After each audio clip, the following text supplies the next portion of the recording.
Untuk pertama kalinya, penduduk perkotaan menderita kerawanan pangan dengan tingkat yang sama dengan masyarakat perdesaan yang telah dilanda kekeringan 2 kali dalam 3 tahun terakhir.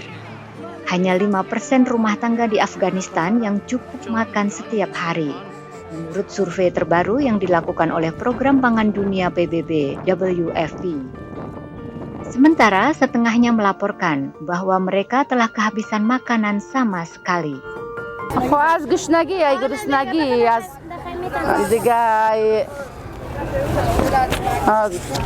گرمی است دیگه بر ما چیز نمیرسه مریض میشه دوا نیست دارو نیست که بعد دوا است میایه پاراستامول میته گولی اطفال بر ما میته خلاص.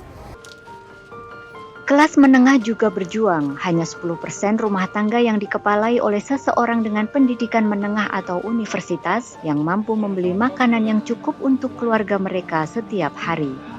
Meskipun situasinya lebih buruk bagi mereka yang kurang berpendidikan, prevalensi kelaparan yang belum pernah terjadi sebelumnya di antara keluarga yang sebelumnya telah terhindar dari bencana kelaparan menandakan kedalaman krisis yang dihadapi rakyat Afghanistan. Rata-rata pencari nafkah menemukan pekerjaan hanya 1 hari dalam seminggu. Hampir tidak cukup untuk membeli makanan yang harganya meningkat pesat. Afghanistan berada di ambang kehancuran ekonomi yang disebabkan oleh penarikan cepat bantuan internasional. Pada gilirannya, ini memicu krisis uang tunai dan penurunan tajam nilai mata uang lokal. Our surveys right now show that 9 out of 10 people don't have enough to eat. About 7 out of 10 are using extreme coping strategies like borrowing food, not eating enough, eating inferior quality products.